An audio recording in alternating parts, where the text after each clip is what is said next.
नमस्कार मित्रांनो, मी गणेश पानकर इग्नाइट अकॅडमीच्या या प्लॅटफॉर्मवर मी तुम्हा सर्वांचे स्वागत करतो। यूपीएससी कडून एक नवीन नोटिफिकेशन आलेली, ज्याच्यामध्ये फक्त तुम्हाला एक परीक्षा द्यायची, इंटरव्ह्यू द्यायचे आणि तुम्ही एक अधिकारी जे आहेत तर ते घडणार आहात। बघा, यूपीएससी कडून ईपीएफओ साठी जे आहे तर ती जाहिरात आलेली आहे। नेमकं याच्यात कोणत्या पदांसाठी जाहिरात आलेली, काय आलेली आहे, तर त्या सर्व गोष्टी आपण कव्हर करणार आहोत। आज आपण या सगळ्या गोष्टी म्हणजे notification, exam highlights, important date, vacancy किती आहे, एलिजिबिलिटी क्राइटेरिया किती आहे, salary, syllabus, exam pattern, selection process, application fee आणि मागच्या वेळी कट ऑफ किती होता, या सर्वांविषयी माहिती आपण आजच्या या व्हिडिओमध्ये पाहणार आहोत। म्हणून तुम्ही हा व्हिडिओ शेवटपर्यंत पूर्ण बघा आणि यूपीएससी एमपीएससीच्या डिस्क्रिप्टिव्ह बॅचेस आपल्या इग्नाइट अकॅडमीच्या प्लॅटफॉर्मवर उपलब्ध होणार आहेत। त्याच्यासाठी तुम्ही आजच इग्नाइट अकॅडमीचं प्लॅटफॉर्म जॉईन करा।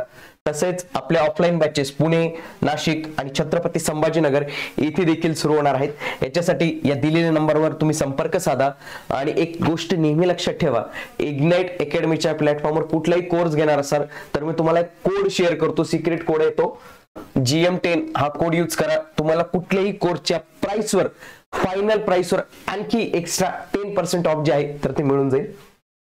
बघा, ऑफिशियल नोटिफिकेशन आलेली, आता शॉर्ट नोटीस आलेली। शॉर्ट नोटीस म्हणजे पेपरची नोटीस आलेली, ती 22 जुलैला।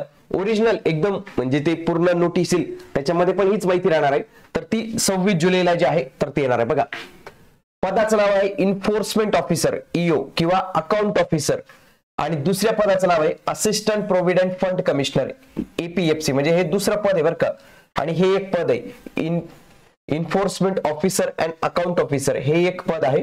हे दोन्हीही म्हणजे या पदांसाठी परीक्षा यूपीएससी घेतली जाते आणि EPFO हे ministry of labour and employment यांच्या अंतर्गत येणारं महत्वाचं कार्यालय आहे, म्हणजे खूप महत्वाचं कार्यालय आहे हे। ओके, बघा, एक्झाम याच्यामध्ये दोन पर्याय असतात, एक असतं रिक्रुटमेंट टेस्ट असते, नंतर इंटरव्ह्यू असतो आणि याला ऑनलाईन अप्लाय करायचा असतो। जॉब लोकेशन याचं अक्रॉस इंडिया कुठे असतं, मुंबईमध्ये पण EPFOचं ऑफिस आहे, खूप ठिकाणी EPFOचे ऑफिसेस असतात। बघा, शॉर्ट नोटीस आलेली आहे 22 जुलैला, त्याच्यानंतर 26 जुलैला प्रॉपर नोटिफिकेशन येणार आहे। ऍप्लिकेशन हे 29 जुलै पासून स्टार्ट होणार आहे आणि ऍप्लिकेशन हे 18 ऑगस्ट पर्यंत चालणार आहेत। याची टेंटेटिव्ह एक्झाम डेट ही नोव्हेंबर 2025 मध्ये असण्याची शक्यता आहे, म्हणजे लगेच तुमची एक्झाम जी आहे तर ते होऊ शकते। पुढे याच्या वॅकन्सी जर आपण पाहिलं, बघा, enforcement officer and account officer याच्या जवळपास 156 जागा आहेत। त्याच्यानंतर असिस्टंट प्रोव्हिडंट फंड कमिशनर याच्या 74 जागा आहेत। तर अशा 230 जागांसाठी ही भरती प्रक्रिया राबविण्यात येणार आहे। याच्यामध्ये बाकी ओपन, SC, ST, OBC आणि EWS यांच्यासाठी वेगवेगळ्या वॅकन्सी आहेत। लक्षात घ्या, OBC साठी तुम्हाला सेंट्रल कास्ट सर्टिफिकेट लागणार आहे। त्याच्यानंतर जे कोणी NT मध्ये असतील, VJ मध्ये असतील, SBC मध्ये असतील त्यांना मात्र OBC मधून इथं लाभ घ्यावा लागतो। SC BC जी मराठा कम्युनिटीसाठी स्पेशल बनवण्यात आले तर त्यांना मात्र इथं फॉर्म भरता येणार नाही OBC मधून। पुढे एलिजिबिलिटी क्राइटेरिया, नॅशनॅलिटी सांगितले, इंडियन सिटीजन पाहिजे, डोमिसाइलची काही अट नाही, कारण की ही ऑल इंडिया लेवलची रिक्रुटमेंट आहे।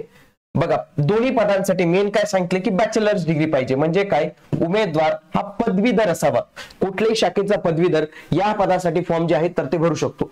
त्याच्यानंतर वयाची अट त्यांनी ठेवलेली आहे, EO आणि AO या पदांसाठी 30 वर्षाची आणि APFC साठी 35 वर्षाची।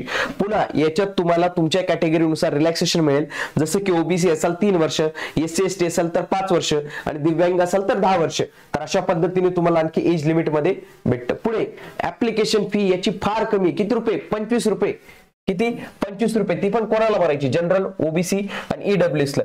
SC ST, दिव्यांग आणि फिमेलला 0 फी आहे।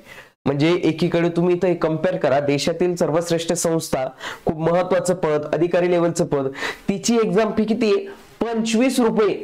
आणि आपली TCS IBPS वाले क्लर्कची, गटची, शिपाईची परीक्षा घेतात, माळीची परीक्षा घेतात, पहारेदार, मजूरची परीक्षा घेतात, त्याची फी किती असते, 900 रुपये आणि 1000 रुपये। म्हणजे तुम्हाला कळालं का, म्हणजे देशातील सर्वोच्च संस्था, इव्हन द UPSC आयोगची परीक्षेची फी फक्त 100 रुपये, माहितीये का। म्हणजे या देशात आयोग बनण्याची फी कमी आहे आणि जे सगळ्यात महसूलचं खालचं पद आहे, लिपिक असेल, शिपाई असेल, त्याच्यासाठी 1000 रुपये 900 रुपये फी आहे। म्हणजे परीक्षा शुल्कावर लवकर सरकारने इथं थोडाफार काय ना विचार केलाच पाहिजे। बघा सिलेक्शन प्रोसेस कशी असते, दोन महत्वाच्या प्रोसेस असतात. एक असते तुमची एक ऑनलाईन टेस्ट असते, ऑफलाईन पद्धतीने असते. पेन पेपर 120 प्रश्न असतात, 2 तास दिले जातात, 300 गुण असतात, 1/3 निगेटिव्ह मार्किंग असते. हे पास झाल्यानंतर बोलवलं जातं इंटरव्ह्यूला. इंटरव्ह्यू असतो 100 गुणांचा. म्हणजेच काय, हे असतात 300 गुण आणि हे असतात 100 गुण, असे एकूण झाले 400 गुण. यांच्या आधारे तुमची निवड केली जाते. मेन म्हणजे काय की याच्यात 75% गुण घेणं आवश्यक आहे. फायनल मेरिटला याचे 75% गुण कन्सिडर केले जातात आणि इंटरव्ह्यूचे 25% गुण इथं कन्सिडर केले जातात. पुढे आता जो एक्झाम पॅटर्न असणार आहे तर तो कसा असतो बघा. परीक्षा हिंदी आणि इंग्लिश अशा दोनच मीडियम मध्ये इथे असते, मराठीमध्ये असत नाही. पार्ट ए मध्ये काय असतो बघा, जनरल इंग्लिश आणि वोकॅबचे प्रश्न असतात. पार्ट बी मध्ये Indian culture, freedom movement with current event, population development globalisation, constitution of India, current trends in Indian economy, accounting and auditing, industrial relations, labor laws, insurance, basic knowledge of computer application and general science, elementary mathematics, statistics and general mental ability, social security in India. आणि त्याच्यानंतर interview असतो UPSC EPFO interview, तो 100 मार्कांचा असतो. हा 300 mark असतात, त्याला 2 तास एवढा वेळ असतो. एवढे सगळे असतात. म्हणून जे कोणी उमेदवार UPSC IAS ची तयारी करत असतात त्यांनी हा फॉर्म अवश्य भरावा. लक्षात घ्या, फॉर्म अवश्य भरावा, कारण की एकदम सोपी परीक्षा, म्हणजे सोपी नाही म्हणू शकत, स्टेजेस कमी आहेत ना. म्हणजे IAS ची परीक्षा देण्यापेक्षा त्या परीक्षेला स्टेजेस खूप जास्त आहेत. प्रिलिम आहे, मेन्स आहे. इथं तसं नाही ना, एक परीक्षा द्यायची आहे आणि तुमचा ऑलरेडी तो सिलेबस जो आहे ना तर तो ओव्हरराईड होतो एकमेकांसोबत. म्हणजे त्याच सिलेबस मध्ये तुमचा हा अभ्यास संपूर्ण कंप्लीट होईल. याची जॉईनिंग लवकर भेटते आणि प्रोसेसही कमी वेळेत जी आहे तर ती होत असते. पहिल्या पदासाठी 43,700 ते 55,200 म्हणजे लेवल 8 ची सॅलरी असते आणि APFC ला 56,100 असतं, म्हणजे याचं लेवल 10 असतं. म्हणजेच तुम्हाला खूप मोठ्या प्रमाणावर चांगली सॅलरी, चांगला जॉब जो आहे तर तो आपण हा इथं म्हणू शकतो. मागील 2023 मध्ये कशा पद्धतीने कट ऑफ लागला होता पाहूया. बघा, जी रिक्रुटमेंट टेस्ट असते ती असते 300 मार्कांची आणि इंटरव्ह्यू असतो 100 मार्कांचा. आता बघा, मागच्या वेळी जो ओपनचा जो कट ऑफ गेला होता तर तो गेला होता 178. म्हणजे 300 पैकी 178 गुणवाला जो आहे तो पास झाला होता. म्हणजे तुम्ही तुमचं टार्गेट जे आहे 300 पैकी 200 प्लस ठेवलं, 200 प्लस तुम्हाला तिथं ठेवाच लागणार टार्गेट. आता इंटरव्ह्यूचं टार्गेट ठेवून चालत नाही. इंटरव्ह्यू हे पॅनलवर डिपेंड असतं, तुमच्या पर्सनॅलिटीवर डिपेंड असतं. पण तरी पण तुम्ही बघा 100 पैकी कोणालाच जास्त मार्क नाहीत, म्हणजे 50 मार्कांवर ते जवळपास काहींचं झालेले. म्हणजे आणि फायनल कट ऑफ हा 257 इथं गेलेला होता. म्हणजे 400 पैकी तुम्ही 257 मार्क घेऊन देखील पास होऊ शकतात. म्हणजेच काय की 400 पैकी तुम्ही 250च्या पुढे मार्कांचा तुमचा एम जो आहे तर तो ठेवला पाहिजे इथं. ओके, तर अशा पद्धतीने आपण UPSC मार्फत आलेली ही जी नवीन जाहिरात होती याच्याविषयी संपूर्ण माहिती जाणून घेतलेली आहे. राज्यसेवेचे आपल्या बॅचेस अवेलेबल आहेत इग्नाइट अकॅडमीच्या प्लॅटफॉर्मवर, ते अवश्य बघू शकतात. तसेच इग्नाइट अकॅडमीचे आपले दर्जेदार कोर्सेस बाकीच्या डोमेन मध्ये उपलब्ध आहेत, जसं की शालेय लेवलच्या स्पर्धा परीक्षा, नवोदय असतील, त्यासोबतच स्कॉलरशिपच्या परीक्षा असतील, बंधन असेल, MTS असेल, NMMS असेल, होमी बाबा असेल, या सर्वांसाठी इग्नाइट पाठशाला नावाचा आपला उपक्रम आहे.